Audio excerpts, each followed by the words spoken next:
자, 그래서 수건부터 자 보도록 합시다. 자, 우선은 거기 144페이지라고 쓰여있는 그 첫 페이지부터 우선은 본다고 치면, 자, 우선은 이것을 차분하게 좀 정리를 해볼 겁니다. 그러니까 빠진 내용이 있으면 좀 더 좀 필기해가지고 정리해 주시면 돼. 자, 우선은 이 수권과 같은 경우에는 그 말 그대로 이제 물로 이루어져 있는 모든 권역이라고 볼 수가 있는 것들인데, 여기서 이 말하는 물이라고 하게 되면 진짜 액체 상태의 물만 말하는 것이 아니고 기체 상태든 고체 상태든 모든 H2O로 되어 있으면 모든 것을 다 수권이다라고 이렇게 말을 해요. 그래서 얘 같은 경우 좀 거기 좀 처음에 나온 게 뭐냐면, 당연히 지구 전체로 봤을 때 가장 많이 분포하고 있는 것은 바다가 가장 많은 물을 갖고 있을 것이고, 그 다음이 육지에 있는 물, 육수라고 볼 수가 있어요. 그 다음에 대기 중에 있는 기체, 수증기, 이런 식으로 우선은 좀 볼 수가 있는 것인데, 자, 우선은 이 바다에 관련된 것은 잠깐만 접어두고, 육지에 있는 물, 육수와 같은 경우에 우선은 가장 많이 있다라고 하게 된다 그러면 양쪽 극지방이라든지 아니면 대륙의 중앙이라든지 아니면 고산지대에 있는 빙하, 얼어있는 상태가 제일 많을 것이고, 그 다음이 눈에 보이지 않는 지하수 상태, 이렇게 된 것이고, 그 다음에 눈에 보이는 강이나 호수와 같은 이런 상태로 있는 것이 이게 육수다라고 볼 수가 있어요. 자, 그 다음에 수증기와 같은 경우는 이거 대기권에 존재하고 있는 것인데, 이 수증기가 주로 존재하는 권역이 어디냐라고 한다고 치면 당연히 지표랑 가장 가까이 있는 대륙권이 가장 많은 수증기를 갖고 있다라고 봐야겠지. 그러니까 가장 많다라기보다는 그냥 수증기는 다 대륙권에 있다, 100%다 대륙권에 있다라고 생각하시면 돼요. 특히 얘와 같은 수증기는 요거 온실기체죠.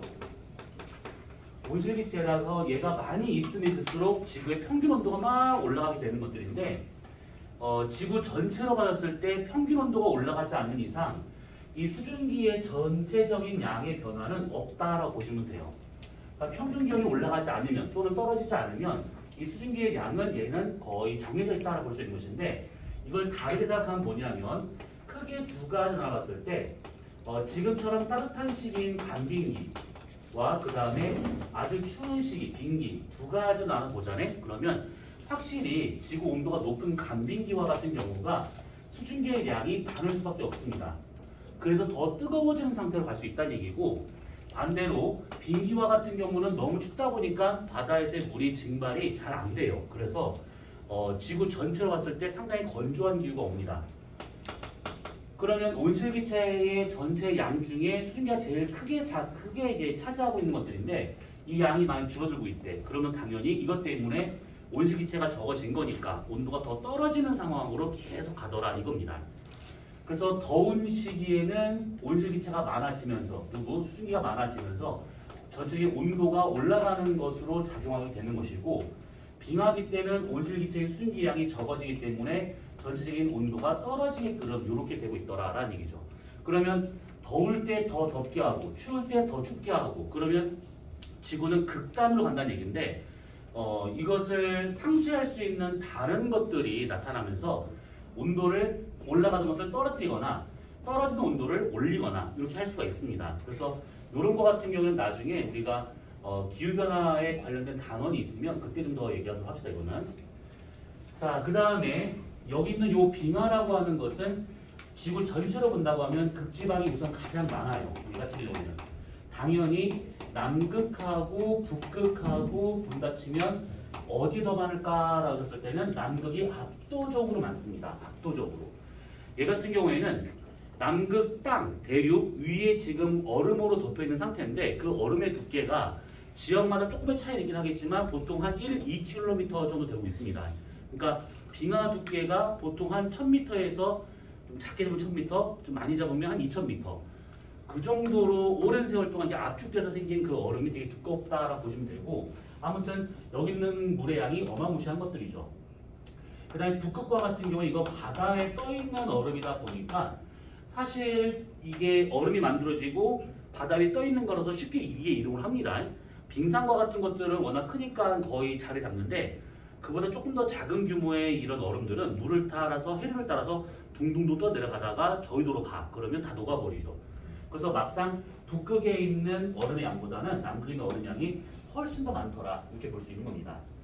이런 거라든지 아니면 대륙 중앙에 있는 대륙 빙하라든지 아니면 고산지대에 있는 천년 그 만년설과 같은 것들 이런 데에 주로 이런 빙하들이 나타나고 있다라는 얘기죠.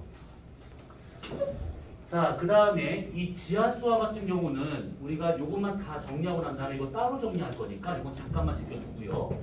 그 다음에 강이나 호수와 같은 것들은 이게 그냥 눈에 보이는 거니까 아 저게 좀 있나 보다 할 텐데 사실은 강이나 호수는 지하수가 드러난 게 강호수예요. 이것이요. 그러니까 지하수가 있는 상황에서 그게 뭐 침식이든 뭐든 해가지고 지하 수면이 밖으로 드러나게 되면 그게 강이라든지 호수라든지 뭐 이런 형태로 나타날 수 있다라는 얘기죠. 일례로 지하수가 드러난 것이 강, 호수도 있긴 하겠지만 사막에 있는 오아시스와 같은 것들도 이것도 다 지하수가 드러난 그런 형태구나 이렇게 볼 수가 있는 겁니다. 아무튼 이런 식으로 해가지고 전체적인 지구에서는 이렇게 자리 잡고 있다라는 겁니다. 자, 그러면 거기 지금 첫 페이지에 나와 있는 수권의 분포와 같은 이렇게만 보기로 하고 그 다음 페이지 넘어가시게 되면 그 숫자원의 이용 그래서 뭐라 나온 게 있는데 이건 쭉 읽어보시면 돼요. 근데 여기에 나온 단어 중에 지하수가 있으니까 이것만 하나 살짝만 좀 정리하도록 합시다. 자, 지하수라고 하게 되면 이걸 너무 깊게 들어갈 필요는 없습니다. 땅이 이렇게 있어요. 그러면 비가 막 떨어집니다. 자, 비가 떨어지게 되면 이 빗물이 막 스며들어요. 막 이렇게. 막 스며드는데 그때 얘가 중력대로 쭉 떨어지다가 더 이상은 스며들지 못할 때가 생겨요. 그게 어디쯤이냐면 이건 지역마다 달라요. 대략 여기쯤이다 라고 친다고 하면 그때 이것을 지하수면이라고 말하게 되는 것이고 지하수면에 대해서 밑에는 물이 토양 안에 꽉 차 있는 포화된 토양이 되고 있는 것이고 그 위쪽은 물에 대해서 불포화 상태가 지금 된 상태입니다. 그러니까 이렇게 된 상태에서 얘를 이렇게 파보잖아? 그럼 여기는 바짝 마른 흙이 나오겠지만 여기는 축축한 흙이 나옵니다. 그리고 지하수라고 해석했을 때 보통 물이 이렇게 가득 차 있는 뭔가 흐르는 거라고 생각하는데 사실 그런 거라기보다는 그냥 땅이 젖어 있는 상태 정도로 보는 게 맞아요. 이것이. 그래서 이런 식으로 지하 수면 밑에 물이 이렇게 포화된 상태, 이것을 지하수라고 하고 있는 것들이죠. 이 지하수와 같은 경우에는 특히 이 지하 수면과 같은 경우에는 비가 얼마만큼 오냐에 따라서 이게 오르락내리락 할 수가 있습니다. 그러니까 만약에 비가 엄청 많이 와 그러면 물이 계속 밑으로 떨어지기 때문에 이 지하 수면 위로 물이 퇴적이 됩니다. 그래서 수면이 올라간다라고 하는 것은 강수량이 아주 많을 때 그때 지하수가 막 올라가게 되는 것이고 바짝 말라버렸다, 건기가 됐다, 가뭄이다. 그러면 물이 막 증발하니까 지하수면 자체가 밑으로 떨어집니다. 이렇게 건조한 상태가 된다고 하면. 그래서 우선 이런 식으로 가고 있어요. 자, 그러면 이 지하수와 같은 경우가 이런 것이 있는데 어느 지역에 강이 흘러요. 그럼 우리가 강을 잘라서 단면을 봤을 때 대략 이렇게 있었다. 만약에 강물이 여기까지 있었다. 강물이 이렇게 흐르고 있는 상태다. 라고 가정을 해보잖아요. 그러면 그때 이게 아까 있다시피 강이나 호수는 지하수가 드러난 거다라고 썼었는데 강물이 이렇게 흐를 수 있다라고 하는 것은 지하수가 이렇게 연결되어 있기 때문에 나타나는 거예요. 이렇게. 여기가 지금 물에 대해서 포화된 지하수가 있는 곳이고 그 지하수면 밑으로 땅이 파지게 되면 지하수가 흘러나와 가지고 이런 식의 강을 형성하더라가 되고 있는 것들이죠. 자, 그러면 이렇게 된 상태에서 만약에 비가 어마무시하게 막 온대. 그러면 이때 빗물이 이렇게 떨어져 가지고 땅에 막 스며듭니다. 그럼 비가 오면 강물이 불어나지. 엄청나게 막 많아집니다. 근데 그것은 직접 비가 떨어져서 이 양을 증가시킨다기보다는 이렇게 떨어진 빗물이 여기에 쌓이면서 지하 수면이 이렇게 위로 올라가요. 이렇게. 지하 수면이 이런 식으로 올라갑니다. 그러면 이 강물 표면의 이 높이라고 하는 것은 그 지역의 지하 수면과 일치하고 있는 것들인데 주변에서 지하 수면이 이렇게 올라가 버렸대. 그러면 당연히 강물은 여기 높이까지 해가지고 이렇게 강물이 올라오기 시작하더라가 되고 있는 겁니다. 그러면 그 상태에서 비가 멈추게 된다면 바로 이제 얘가 떨어져야 될 것인데 바로 떨어지지 않는 이유는 여기 주변이 벌써 많이 올라온 상태야. 그렇기 때문에 이 지하 수면이 떨어지지 않는 이상 이 바닷물, 이 강물의 수위가 떨어지지 않습니다. 그래서 비가 오자마자 바로 강물이 불어나는 것도 아니고 비가 그치자마자 강물이 바로 수위가 떨어지는 게 아니에요.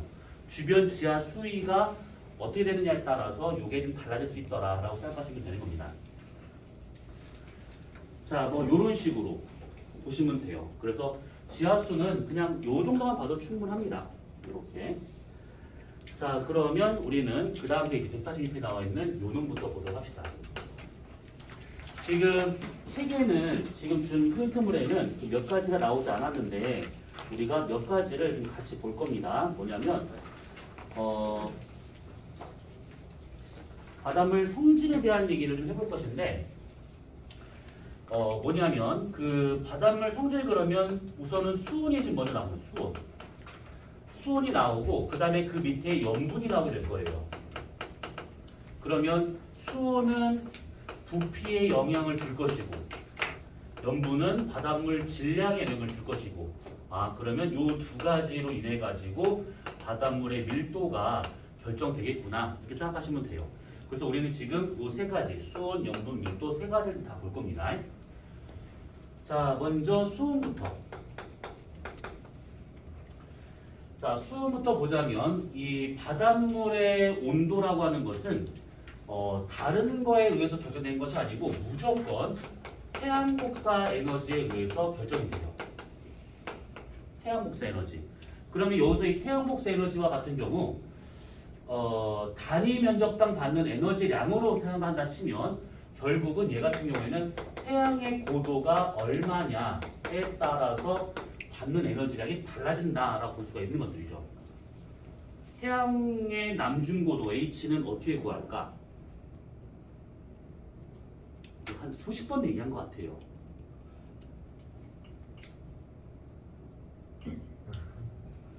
괜찮니? 가서 정수기 물 좀 빨아먹고 올래? 괜찮아요. 그치, 귀찮지 그것도.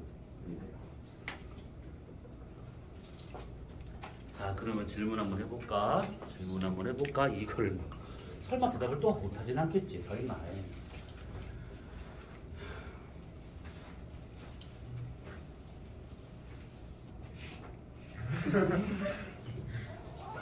H는 90 마이너스 저기 세타 위도 플러스 마이너스 23.5 그거는 그렇지. 근데 이제 정확히 말하면 저 위죠. 저기를 우리가 배웠으니까 저기를 배웠으니까 이럴 때는 그냥 그래 만만한 건 남자야. 우리 여성분들 편하게 이제 들으시면 돼요. 비명소리 같은 것도. 자, 그러면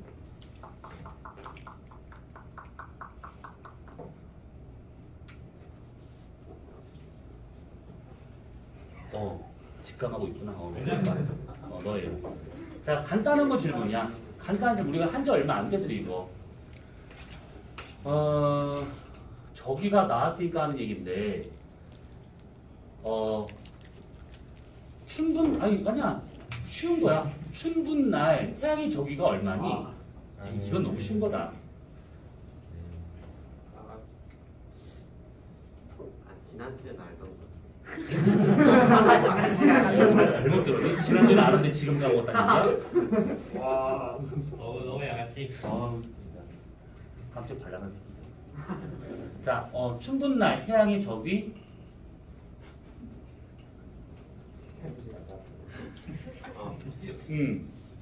쉽게 생각해. 쉽게. 단위가 시간이었어요. 단위까지 지금 물어보는 중이에요. 그래, 단위까지는 알려줄게. 도야, 각도, 도. 그러면 그래요. 답이 없어.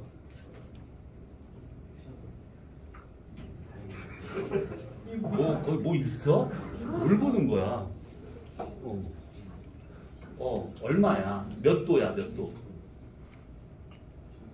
다이까지 치셨네. 그러니까 뭐 다이가 얘기해 줬는데 얘기를 안 하고 있네. 마이너스 마이너스 90도.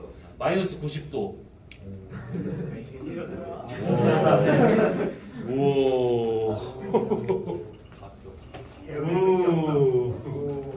어씨 녹화 중이라 다 쌍욕할 수도 없고 저 미친 새끼는 저거 뭐 하는 거야.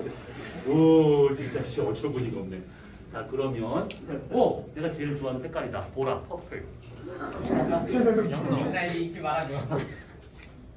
춘분 날 태양의 저 위는 몇 도? 0도. 아유 잘했습니다. 마이너스 90도. 어느 행성인지 모르겠다. 너 왜 비웃어? 천왕성은 그런다. 천왕성은. 천안성. 천왕성 얘기한 거겠구나. 그래. 자 아무튼 그래서 태양의 고도가 얼마냐에 따라서 단위 면적당 받는 에너지량이 결정되다 보니까 그거에 의해서 이 바닷물의 온도가 결정이 돼요. 자 우선은 바닷물 표면이 이렇게 있다라고 가정한다 치면 태양 복사 에너지가 예를 들어서 만약에 이렇게 들어오는데 100%로 들어온다. 그러면 평균적으로 따져봤을 때야 이거는 뭐 지역마다 바닷물 투명도가 다르기 때문에 평균적으로 따졌을 때 대략 요만큼 한 수심 1m 정도 된다.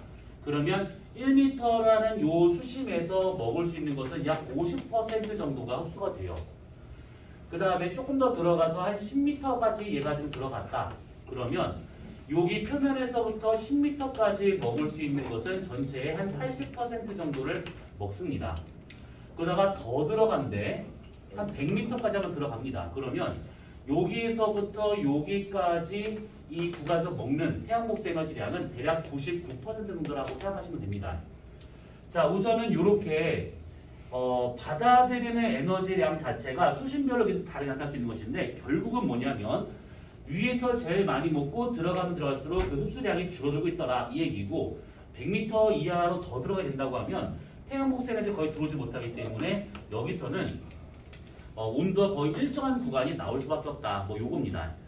어찌 되었든 이렇게 된다 했었을 때 이것은 결국은 이 바다의 투명도에 의해서 이 정도가 될 수도 있고 더 될 수도 있고 안 될 수도 있습니다. 그러니까 만약에 동해처럼 아주 맑어 그러면 바닷물 속으로 태양빛이 막 150m 막 들어간대. 그렇다면 이것보다 더 깊은 데까지 해서 이 분포가 좀 더 깊게 나타날 수 있는 것들이고 서해처럼 딱 들어갔는데 한참을 안 보여. 완전 똥물이야. 그러면 1m는 고사하고 50cm에서 거의 다 먹을 수가 있습니다. 그래서 이렇게 나올 수 있는 것은 그냥 그렇다라는 얘기고 실제 바다의 투명도에 따라서 요건 달라질 수 있다. 뭐 요겁니다. 그러면 이거를 토대로 해가지고 대략 보면 당연히 여기 위에서의 온도가 가장 높을 것이고 들어가면 들어갈수록 온도가 점점점 낮아지는구나. 그러면 이것을 우리가 깊이에 따른 수온으로 따져본다 치면 대략 이렇게 나타나게 됩니다. 여기를 깊이라고 생각해보고 그 다음에 여기를 온도라고 가정한다 치면 들어가면 들어갈수록 온도가 떨어져야 돼요. 그런데 온도 패턴이 어떻게 나타나냐면 처음에는 일정한 구간이 나오다가 갑자기 훅 떨어졌다가 이것이 이렇게 갑니다. 그래서 깊이에 따라서 온도 변화가 어떻게 생기고 있는가를 보면 대략 이렇게 해서 세 개 층으로 구분할 수 있다는 얘기지. 그래서 여기 맨 위에 있는 요 놈을 혼합층, 그 다음에 여기 있는 가운데 요 층을 수온약층, 맨 밑에 있는 여기 수온이 일정한 요 구간을 심해층, 이런 식으로 우선은 세 개로 구분합니다. 자, 우선 이렇게 세 개로 구분을 했었을 때 각 층마다 특징을 살짝만 정리해 보자면 혼합층은 우선은 수온이 일정해요. 수온이 일정한 이유는 바람 때문에 그런 것이지 바람이 계속 불어가지고 혼합이 되다 보니까 따뜻한 물과 찬물이 계속 섞여가지고 그냥 미지근한 그런 물로 수온이 일정한 그런 물로 나타난다 라고 생각하시면 되는 것들이고 수온약층과 같은 경우는 여기서 이 약이라고 하는 것은 도약한다 라고 생각하시면 돼요. 그래서 이게 뭔가 크게 변화가 되고 있는 층이라고 생각하시면 되는데 그때 이 수온약층은 지금 여기서부터 여기까지 깊이에 따라서 온도가 막 떨어지고 있는 중이다 보니까 수온이 크게 변화되는 층. 그러면 요거의 가장 큰 특징은 수온약층이 여기서 여기까지다 라고 하게 되면 위쪽에 있는 물은 따뜻한 물, 밑에 있는 물은 차가운 물. 그러면 요것은 가벼운 물, 요 놈은 무거운 물. 섞일 이유가 없는 것이죠. 무거운 게 밑에 깔렸고 가벼운 게 위에 있으니까 안 섞여요. 그래서 얘는 상당히 안정된 층이구나 이렇게 볼 수가 있는 겁니다. 이 안정된 층이다 보니까 위아래에 그 어떤 물질과 에너지 교환을 막아주는 그런 역할을 하고 있다 이 얘기죠. 자, 심해 층과 같은 경우도 마찬가지로 수온이 일정하게 유지가 되는데 수온이 일정한 것은 태양 복수 에너지가 못 들어오니까 여기가 좀 차가운 물의 상태로 수온이 일정하게 나타난다 이렇게 볼 수가 있는 겁니다. 자, 우선은 뭐 대략적으로 이렇게 지금 수온이 어떠냐에 따라 구분될 수 있는 것인데 여기서 우리가 특징적인 걸 좀 보자면 자, 우선 이 혼합층이라고 하는 것은 바람 때문에 혼합이 돼서 이름이 혼합층이에요. 그러면 당연히 바람이 세게 불면 얘네들이 당연히 이게 많이 섞이다 보니까 이 혼합층의 두께가 두꺼워질 수밖에 없습니다. 그래서 혼합층과 같은 경우에는 요것만 생각하시면 되는데 두께라고 하는 것은 그 표면 위에서 불고 있는 풍속에 의해서 결정되고 있다는 거. 자, 그러면 예를 들어서 우리나라로 한번 예를 다 치면 우리나라는 겨울과 여름 중 바람이 언제가 더 세지? 겨울이 더 세죠. 그래서 혼합층의 두께가 더 두꺼워요. 그러면 또 신기하게 또 질문하고 싶어져요. 이번엔 남성분을 한번, 여성분을 한번 해볼까? 왜 눈치를 봐? 괜찮아. 저는 사람을 물진 않아요. 오늘 빡이 없다? 저기 빡 있어요. 빡시우. 아니, 우리 빡주희 어디 갔어? 저희 동아리 갔어요. 아, 동아리 갔어? 네. 주희한테 질문하는 어떤 그런 타격감이 있는데. 재밌는데. 자, 그러면. 네? 아무 말도 안 했는데? 자, 너. 자, 이거 조금 어려울 수 있어. 근데 한번 잘 얘기를 해봐. 겨울과 여름 중에 겨울에 바람이 더 세지. 왜 더 셀까? 추워서 이런 말 하면 안 돼. 그만하려고 했지? 아니요. 잘 모르겠어요.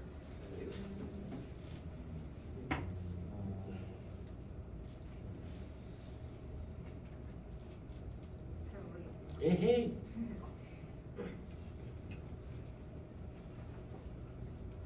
남성분들이 압도적으로 많지? 그런 거 많이 시켜야지, 남성분들을. 쌤, 얘 아까 바닥으로 기어 들어가요. 아니, 괜찮아. 아니, 지가 하면 지가 할 수 있는 거야. 버스가 늦게? 네. 자, 그러면. 빡. 불안불안하지? 막. 왜 겨울에 바람이 더 셀까? 내가 알기로는 지금까지. 해? 뭐라고? 내가 알기로는. 지금까지 아니가 지구가 잘했다고 잘하는데. 우와! 와, 나 이러면 되게 오랜만에 봤어. 우와, 나 기대 만빵이야, 자, 막 그러고 싶어. 나 욕망이 올라와, 지금 막. 텐션 이걸로 직투, 와, 씨. 하트지. 아트지트 무조건. 하투 직투? 하투 직투? 무조건. 알았어. 하투 내가 할 영역은 아니고, 그럼 직투만. 아니, 직투한다는 것이 아니고. 그러면 얘기할 수 있겠다. 자, 이거 지금 내가 얘한테 질문한 거, 나 흥분했어 지금 막. 얘한테 질문한 거 요점 뭐냐면 기압 경도력을 좀 묻는 거야. 자, 기압 경도력을 한번 설명해 줘봐. 겨울과 여름에. 아니 저거 그때 블리스가 알려주신 거죠. 맞긴 해. 맞아, 맞긴 해. 그러면 이거 충분히 더 알겠네. 언제? 언제? 무슨 소리 하는 거야? 이렇게 아니, 직투를 하셨고 물리학의 기압 경도를 이용해 주셨다면 알겠네. 확인했어. 확인했어? 기압 경도를 이용해 주셨어? 아니 막 개념 같은 걸 설명해 주신 연력학 할 때도 좀 원력학 할 때. 그렇지, 연락할 때 대략 나오긴 하겠지. 그때. 까지 했으면 당연히 알고 있어요. 그렇지. 이거는 뭐 당연히 알고 있어야 되는 상황인 것이지. 그걸 깔고 시작하는 거니까. 그것 따위는, 연력학 따위는 그냥 아무것도 아닌 것이고, 기압 경도력은 그냥 이거는 집투하는 애들한테는 지구과학에서 나오는 용어 중에서 초딩 용어지. 나 너무 궁금해 지금 막. 그러면 공식 한번 써줘 볼래? 아니면 그냥 저거 얘기해줘. 와 진짜 오랜만에 봤어. 근데 이거 안 하면 거짓말 되는 거야. 아니야. 제 자, 확인했어. 팩트라니까. 맞아. 괜찮아. 근데 부담 갖지 말고 그냥 편하게 얘가 갖지 마. 가 입체네. 모르겠어. 울기 직전이야. 그만해. 울기 직전이야. 진투 계기했다가 욕 먹었어. 자 그러면 남성분 혹시 뭘 다 무슨 교복이야? 다 곤색, 검정색, 난 뭐야? 그러면 색깔 좀 있는 유채색. 오, 블루. 블루. 가자. 색깔 마음에 들어. 보라 블루. 아 좋아. 노란색. 핑크색 입고 가기 내가 오늘 핑크 입을 뻔했어. 자 블루. 자 저거 한번 설명해 줘. 저 한번 예전에 설명했었던 부분이야. 네? 다음은 너다. 이게 저 겨울의 바람이 센 이유. 간단해. 진짜 이건 힌트 중에 힌트인데 뭐가 적어서 뭐가 적어서 하나만 더 다른 거예요. 아니면 네 글자란 얘기야. 사음절. 저같이 자기 지도 보여주나? 누가 진짜. 네 글자야. 이거 진짜 들으면 황당할 거야. 이거요? 이럴 거야. 지구과학에서는 진짜 많이 하는 단어야. 이거 보는 사람 되게 부담스럽겠다. 아 근데 저도 상당히 부담스러워요. 대신 그걸 먹는 거야. 뭐라고? 대명이가 10분 먹는데요. 아 그래? 자 빨리 얘기해 줘. 아 되게 자랑스럽게 얘기하네. 당당하게. 아닙니다. 이거는 뭐 개념 나갈 필요 없어. 지금 얘기했던 4개가 부족한 거야. 마침 칠판에도 있어. 칠판에 3글자야.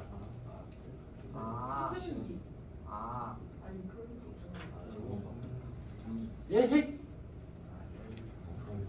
우리나라 겨울철은 되게 건조하죠. 그러니까 수증기량이 좀 적어요.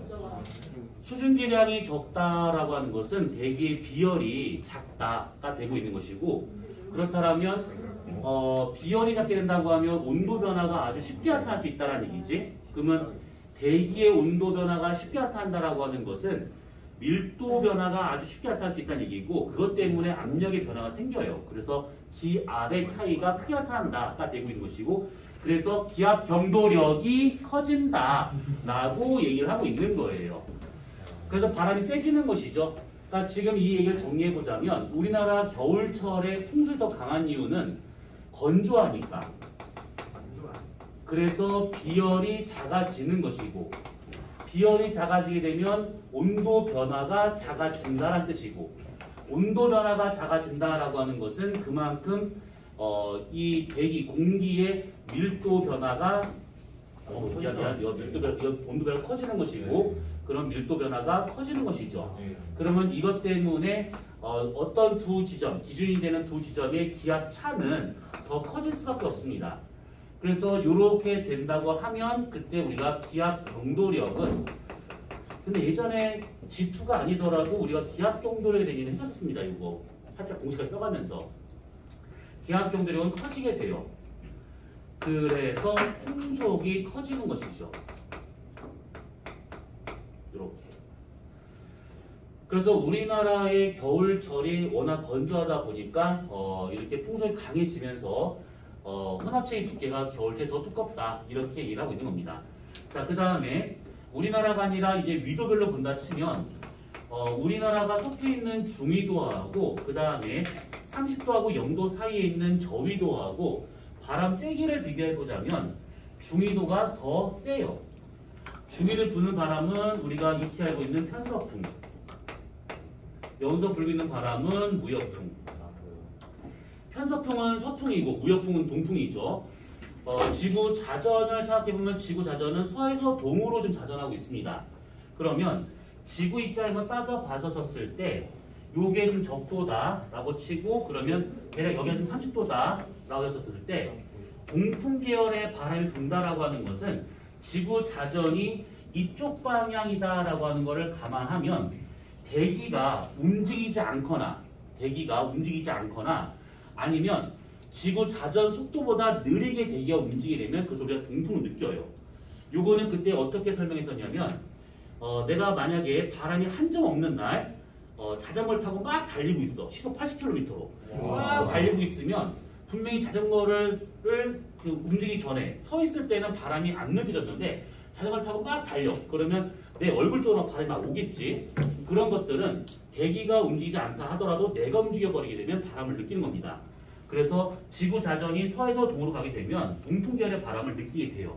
근데 서풍 계열의 바람을 느낀다라고 하는 것은 기본적으로 지구 자전보다 대기가 더 빨리 움직여야지만 서풍을 느낄 수 있다는 얘기지.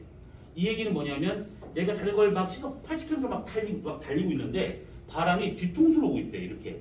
그러면 내가 가는 것보다 더 빨리 바람이 움직여야지만 뒤통수 바람을 느낄 수 있다는 얘기지. 그래서 서풍 계열의 바람을 느낄 때하고 동풍 계열의 바람을 느낄 때하고 지구 자전을 고려해본다 치면 동풍 계열의 바람은 지구가 자전하는 속도와 잘 안 보이죠? 지구가 자전하는 속도와 그 다음에 대기의 운동량을 비교해 봤었을 때 얘가 지금 더 크면 우리 이것을 동풍으로 느껴요. 근데 만약에 반대로 지구 자전과 대기 운동 중에서 만약에 대기 운동이 더 크다 그러면 이것을 서풍으로 느끼고 있는 것들이지. 그래서 기본적으로 지구와 같은 경우에는 서풍 계열의 바람이 훨씬 더 강하다라고 보시면 되는 겁니다. 갖고 있는 운동량이 더 커요. 이거는 대기 내순환에서 받았을 때 이쪽에 있는 헤들레 순환과 이쪽에 있는 급순환 사이에 찡겨있는 간접순환이 페렐순환이지. 그러다 보니까 역학적으로 움직이는 그런 순환이다 보니까 바람이 훨씬 더 강하게 불 수밖에 없다 이겁니다. 뭔 말인지 이해됐을까? 다시 헤들리 순환과 급순환은 직접적인 상승에 의해서 상승기에 의해서 돌리고 있는 순환이고 급순환은 하강하는 힘으로 돌리고 있는 순환이야. 그래서 상승하는 힘 하나로만 이렇게 돌리고 있다 보니까 순환 전체가 느려요. 하강하는 기류 때문에 이렇게 돌리고 있는 급순환도 느려요. 근데 이것이 이렇게 돌고 있다 보니까 중간에 찡겨있는 페렐순환과 같은 간접순환은 이 순환의 원동력이 순환 내에 없지만 양쪽에서 이렇게 돌고 있으니까 이 힘에 의해서 막 도는 거야. 계속 이렇게. 그래서 기본적으로 움직이는 얘가 더 빨리 돌고 있더라가 되고 있는 겁니다. 힘이 두 가지로 이 바깥쪽에서 이렇게 돌고 있기 때문에. 그래서 이것을 역학적 순환이라고 하게 되는데 힘에 의해서 움직이는 순환이다 보니까 서풍 계열에서의 페렐순환이 힘이 더 강하다 이렇게 볼 수가 있는 겁니다. 근데 어쨌든 간에 중위도 저위도 비교한다 그러면 편수풍이 더 강하다 보니까 이 혼합적인 두께가 더 두껍다가 되고 있는 겁니다. 자, 정리해보자면 두께는 풍속에 비례하는 것인데 우리나라로 치면 겨울이 더 두꺼운 것이고요. 위도별로 치면 중위도가 더 두껍습니다. 자, 그 다음에 수온 약층과 같은 경우에는 뭐 아까 얘기했던 것이 거의 전부라 보시면 돼요. 대신에 그 우리가 뒤에서 하게 될 내용 중에 밀도에 대한 얘기를 해볼 것인데 밀도 약층이라는 얘기를 할 겁니다. 그랬을 때 이 수온 약층하고 밀도 약층하고 이것을 같다라고 생각하시면 되는데 이게 같은 게 아닙니다. 같은 게 아니고 요게 살짝 더 커요. 실제로 보면 더 두껍습니다. 그래서 이게 왜 그런지는 우리가 다음에 밀도에 대한 얘기를 할 때 그때 더 볼 겁니다. 그 다음에 심해층과 같은 경우는 워낙 깊은 바다다 보니까 거의 어떤 일이 잘 안 벌어집니다. 그래서 여기서 나타날 수 있는 것은 딱 하나 심층순환 정도만 생각하시면 되는데 이 심층순환이라고 하는 요놈이 대양대순환의 일부가 되고 있는 겁니다.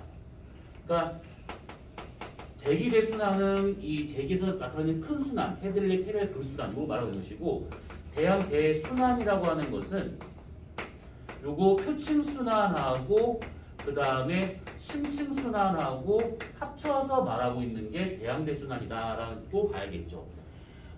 이때 표층순환과 같은 경우는 보통 바람에 의해서 생길 수 있는 해류라고 보면 심층순환은 바닷물 밀도에 의해서 생기는 그런 순환입니다. 그래서 요 두 가지를 합쳐서 우리가 대양대순환이라고 볼 수 있는 것인데 요거는 우리가 뒤에서 해류 파트에서 조금 더 자세히 볼 겁니다. 자, 아무튼 그래서 이런 식으로 바닷물의 온도는 이렇게 되고 있구나라고 보시면 되는 겁니다. 자, 거기 한번 프린트를 봅시다. 내용이 아주 간단한데, 자, 우선은 1번을 보시게 되면 해수 연직 수온 분포라고 해가지고 혼합층, 수온해층, 심해층 구분한다. 그래서 지금 그림이 나온 것이 있는데 그림 그냥 보시면 될 것 같고, 각각의 가로 1, 2, 3번의 각 층마다의 어떤 특징들이 있는 것인데 그냥 쭉 봐주시면 돼요. 그 다음에 그 페이지의 왼쪽 날개에 조그만 문단이 하나 있을 겁니다. 자, 거기 보면 두 번째 문단. 자, 우리나라 주변 바다의 표준 수온 분포라고 나온 것이 있을 것인데, 자, 점 3개 있죠. 자, 첫 번째 점. 겨울철에 수온이 낮고 여름철에 수온이 높다. 이거 너무 당연한 얘기지. 그 다음에 두 번째 점. 서해는 동해보다 계절에 따른 수온 변화가 크게 나타난다. 서해는 동해보다 육지에는 많이 낮기 때문이다. 되어 있는데 이게 무슨 얘기냐? 요거예요. 그 바닷물의 온도 분포라고 그러면 이제 우리나라 주변의 온도를 한번 생각을 해봐야 되는데 요게 있어요.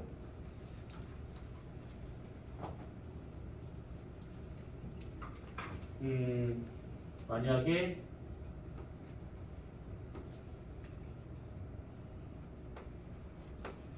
우리나라예요. 자, 그러면 이렇게 있는 상황에서 우리나라 주변의 온도 분포를 보잖아요. 그러면 당연히 서해, 동해, 남해 이렇게 했을 때 가장 온도 높은 것은 남해가 제일 높아. 왜냐하면 난류가 이쪽으로 들어오기 때문에 여기가 가장 온도 높을 뿐더러 위도상 봐도 얘가 제일 낮으니까 제일 온도가 높습니다. 그런데 이거를 말하고자 하는 것이 아니고 뭐냐면 우리나라 계절 상관없이 등수온선의 어떤 형태를 보자면 대략 서해와 같은 경우는 이렇게 나타납니다. 이런 식으로 등수온선이. 남해 이쪽 동해와 같은 경우는 대체로 이렇게 나타나요. 이렇게. 서해하고 동해에서의 우리나라 등수온선 분포가 좀 다르게 나타난다라고 볼 수가 있는 것인데 이것은 왜 그런 거냐면 이쪽 서해와 같은 경우는 지금 우리나라 해안선과 거의 나란합니다. 이렇게. 그 다음에 동해와 같은 경우는 해안선과 상관없이 위도와 거의 나란한 패턴이 되고 있어요. 그러면 이 얘기는 서해와 같은 경우는 육지의 영향을 직접 받다 보니까 확실히 해안선과 나란하구나가 되고 있는 것들이죠. 근데 여기서 얘가 육지의 영향을 받는다는 것이지 위도의 영향을 받지 않는다는 뜻이 아니에요. 위도의 영향도 있을 것인데 그보다는 육지의 영향을 더 많이 받다 보니까 얘가 육지와 나란하게 이렇게 나타난다는 뜻입니다. 근데 동해와 같은 경우는 그렇지가 않고 육지의 영향하고 위도의 영향 중 얘를 더 크게 받다 보니까 해안선과 상관없이 이렇게 나타난다는 얘기죠. 그러면 똑같은 바다인데 왜 저렇게 다르게 나타나냐라고 하게 되면 가장 중요한 것은 양쪽 바다의 수심 때문에 그래요. 수심. 서해는 수심이 얇죠. 동해는 수심이 깊어요. 평균적으로 따져봤을 때 서해는 약 44m 정도밖에 안 나와요.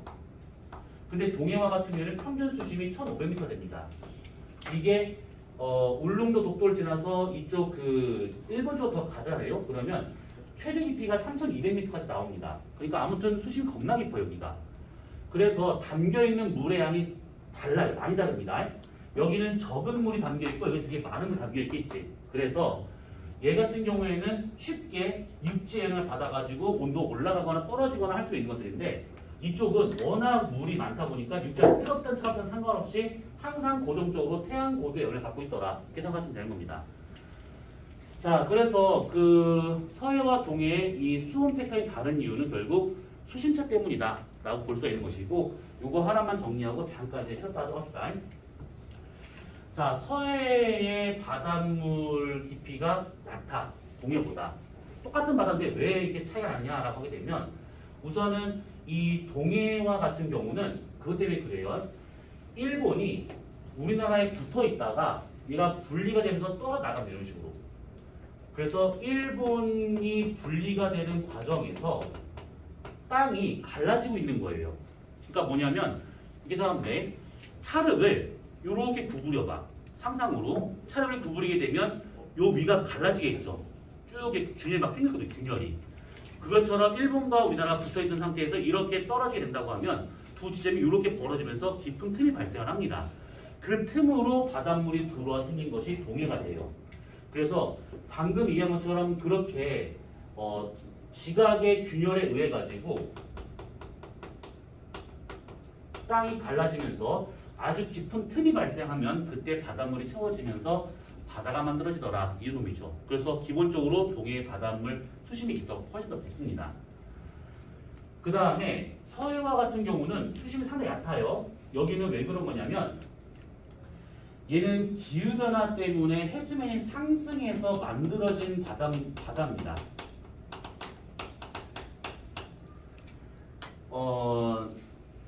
그러니까 빙하기, 간빙기를 생각하시면 되는데 날씨가 추운 빙기에서 날씨가 따뜻해지는 간빙기로 넘어오잖아요.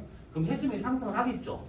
그렇게 된다면 저지대 쪽으로 바닷물이 들어갑니다. 그래서 생긴 바다가 서해가 되고 있다 이 얘기죠.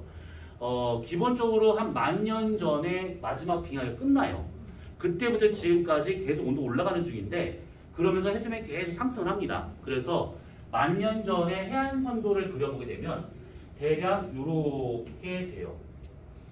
일본에서 우리나라 중국까지가 10,000년 전에는 다 연결되어 있었던 그런 땅이었는데 해수면이 상승을 하면서 바닷물이 일로 들어가고 하다 보니까 이제 바다가 형성되었다라고 볼 수 있는 것이죠.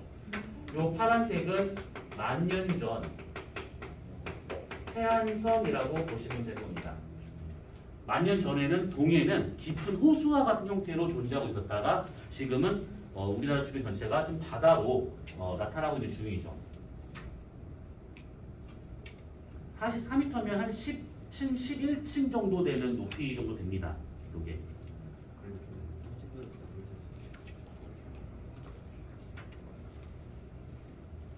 자, 우선 여기까지 질문. 근데 어차피 이거 영상 올릴 건데 뭐하러 찍어? 그렇네. 저 뭐라 쓰신 거예요? 뭐를? 일본 분리. 일본 분리가 뭐야? 일본이 분리된다고 서 만드는 지금까지 시나리오가 우리나라에 붙어있던 일본 땅덩어리가 분리가 돼서 난 거야. 네. 내 심정으로는 일본을 이렇게 분리하고 싶긴 하지만 근데 그것이 아니라 일본이 우리가 떨어 나갔다 이렇게. 질문. 자 그러면 잠깐 쉬었다가 하도록 합시다.